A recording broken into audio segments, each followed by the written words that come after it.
దేవునికి స్తోత్రం. హల్లెలూయా. ఒక సంవత్సరం ప్రణాళికతో అనుదిన బైబిల్ పఠనం. ఈరోజు 21 జూలై 2025. ఈ సంవత్సరంలో ఇది 202వ రోజు. ఈరోజు కొరకు ఏర్పాటు చేయబడిన బైబిల్ వాక్య భాగాలు పాత నిబంధన కీర్తనల గ్రంథము 34, 35 అధ్యాయాలు మరియు కొత్త నిబంధన అపోస్తలుల కార్యములు 22వ అధ్యాయము. మొదటిగా 34వ కీర్తన.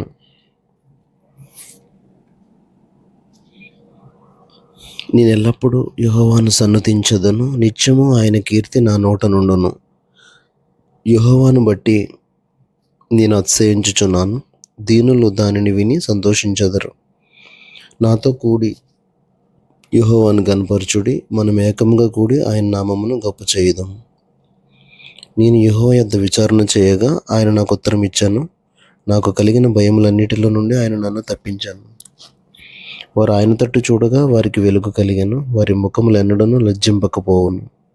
ఈ దీనుడు మొరపెట్టగా యెహోవా ఆలకించాను, అతని శ్రమలన్నిటిలో నుండి అతన్ని రక్షించాను. యెహోవా యందు భయభక్తులు గల వారి చుట్టూ ఆయన దూత కావలి ఉండి వారిని రక్షించును. యెహోవా ఉత్తముడని రుజువు చూచి తెలుసుకొనుడి, ఆయనను ఆశ్రయించు నరుడు ధన్యుడు. యెహోవా భక్తులారా, ఆయన యందు భయభక్తులు ఉంచుడి.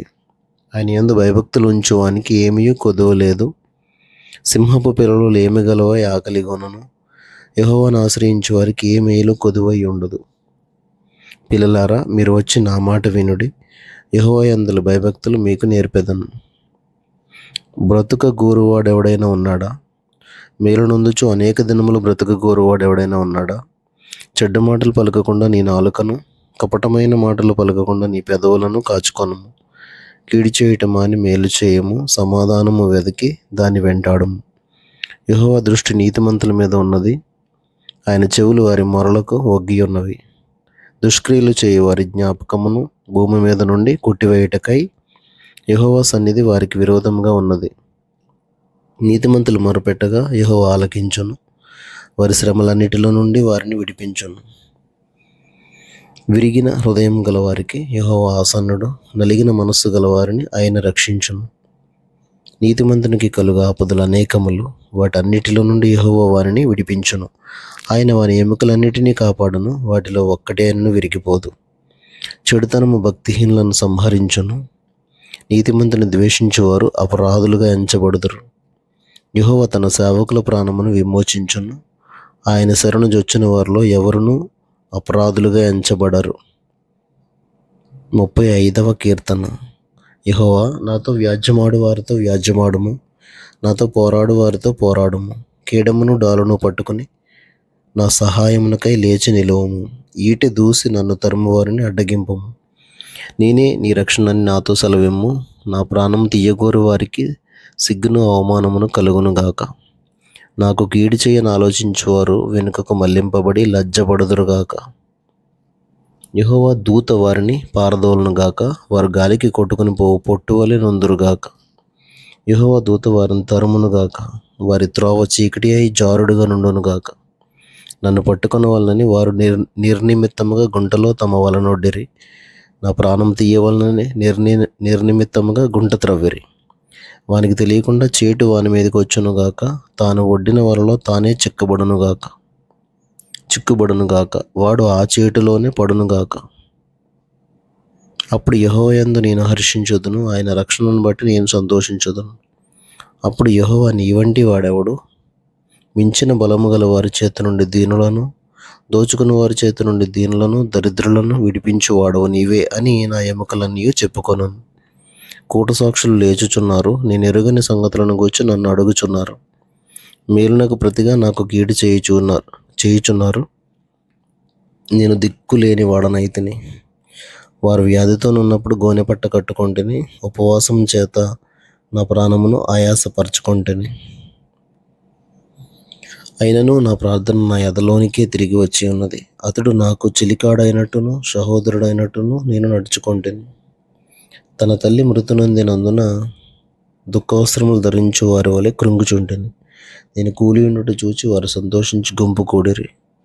నీచులను నేను ఎరుగని వారును నా మీదకి కూడి వచ్చి మానక నన్ను నిందించరు. విందు కాలమునందు దోషంలాడు వదరుబోతుల వలె వారు నా మీద పండ్లు కొరికిరి. ప్రభువా, నీవెన్నాళ్ళు చూచుచూ ఊరకుందువు? వారు నాశనం చేయకుండా నా ప్రాణమును రక్షింపము, నా ప్రాణమును సింహముల నోట నుండి విడిపింపము. అప్పుడు మహాసమాజంలో నేను నిన్ను స్తుతించదను, బహుజనులలో నిన్ను స్తుతించదను. నిర్హేతుకముగా నాకు శత్రువులైన వారిని నన్ను గూర్చి సంతోషింపనీయకము. నిర్నిమిత్తముగా నన్ను ద్వేషించు వారిని కన్ను గెటనీయకము. వారు సమాధానపు మాటలాడరు. దేశమందు నెమ్మదిగా ఉన్న వారికి విరోధంగా వారు కపట యోచనలు చేయుదురు. నన్ను దూషించుటకై వారు నోరు పెద్దదిగా తెరుచుకొనుచున్నారు. ఆహా ఆహా, ఇప్పుడు వాని సంగతి మాకు కనబడినదే అనుచున్నారు. యెహోవా, అది నీకే కనబడుచున్నది గదా, మౌనంగా ఉండకము. నా ప్రభువా, నాకు దూరముగా నుండకము. నాకు న్యాయం తీర్చుటకు మేలుకొను. నా దేవా, నా ప్రభువా, నా పక్షమును వ్యాజ్యమాడుటకు లెమ్ము. యెహోవా నా దేవా, నీ నీతిని బట్టి నాకు న్యాయం తీర్చుము. నన్ను బట్టి వారు సంతోషింపకుందురుగాక. ఆహా, మా ఆశ తీరను అని మనస్సులో వారు అనుకొనకపోవుదురుగాక. వాని మృంగివేసితమని వారు చెప్పుకొనకయుందురుగాక. నా అపాయమును చూచి సంతోషించు వారందరూ అవమానము నొందుదురుగాక, లజ్జపడుదురుగాక. నా మీద అతిశయపడువారు సిగ్గుపడి అపకీర్తి పాలగుదురుగాక. నా నిర్దోషత్వమును బట్టి ఆనందించువారు ఉత్సాహధ్వని చేసి సంతోషించుదురుగాక. తన సేవకుని క్షేమమును చూచి ఆనందించు యెహోవా ఘనపరచబడునుగాక అని వారు నిత్యము పలుకుదురు. నా నాలుక నీ నీతిని గూర్చియు నీ కీర్తిని గూర్చియు దినమెల్లా సల్లాపములు చేయును. క్రొత్త నిబంధన అపోస్తలుల కార్యములు 22వ అధ్యాయం 30 వచనాలు.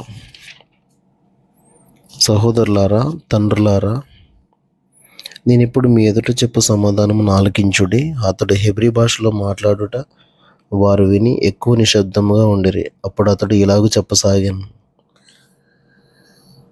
నేను కిలికియాలోని తార్సులో పుట్టిన యూదుడను. అయితే ఈ పట్టణంలో గమలీయేలు పాదముల యొద్ద పెరిగి మన పితరుల ధర్మశాస్త్ర సంబంధమగు నిష్ఠ యందు శిక్షితుడనై, మీరందరూ నేడు ఉన్న ప్రకారం దేవుని గూర్చి ఆసక్తుడనై ఉండి ఈ మార్గంలోనున్న పురుషులను స్త్రీలను బంధించి చెరసాలలో వేయించుచు మరణం వరకు హింసించితిని. ఇందును గూర్చి ప్రధాన యాజకుడును పెద్దలందరూ నాకు సాక్షులై ఉన్నారు. నేను వారి వలన సహోదరుల యొద్దకు పత్రికలు తీసుకుని దమస్కులోని వారిని కూడా బంధించి దండించుటకై యెరూషలేమునకు తేవాలని అక్కడికి వెళ్ళితిని. నేను ప్రయాణం చేయుచు దమస్కునకు సమీపించినప్పుడు మధ్యాహ్న కాలమందు ఆకాశం నుండి గొప్ప వెలుగు అకస్మాత్తుగా నా చుట్టూ ప్రకాశించాను. నేను నేల మీద పడి, సౌలా సౌలా, నీవెందుకు నన్ను హింసించుచున్నావని నాతో ఒక స్వరం పలుకుట వింటిని. అందుకు నేను, ప్రభువా, నీవెవడవు అని అడిగినప్పుడు ఆయన, నీవు హింసించుచున్న నజరేయుడునగు యేసును అని నాతో చెప్పాను. నాతో కూడా ఉన్నవారు ఆ వెలుగును చూచిరి, గాని నాతో మాట్లాడిన వాని స్వరం వారు వినలేదు. అప్పుడు నేను, ప్రభువా, నేనేం చేయవలని అడుగగా, ప్రభువు, నీవు లేచి దమస్కులోనికి వెళ్ళము. అక్కడ నీవు చేయుటకు నియమింపబడినవన్నీ నీకు చెప్పబడునని నాతో అన్నాను. ఆ వెలుగు యొక్క ప్రభావము వలన నేను చూడలేకపోయినందున నాతో కూడా ఉన్నవారు నన్ను నడిపింపగా దమస్కులోనికి వచ్చితిని. అంతటా ధర్మశాస్త్రం చొప్పున భక్తిపరుడును అక్కడ కాపురం ఉన్న యూదులందరి చేత మంచి పేరు పొందినవాడునైన అననీయ అను ఒకడు నా యొద్దకు వచ్చి నిలిచి, సౌలా, సహోదరా, దృష్టి పొందమని నాతో చెప్పగా ఆ గడియలోనే నేను దృష్టి పొంది అతన్ని చూచితిని.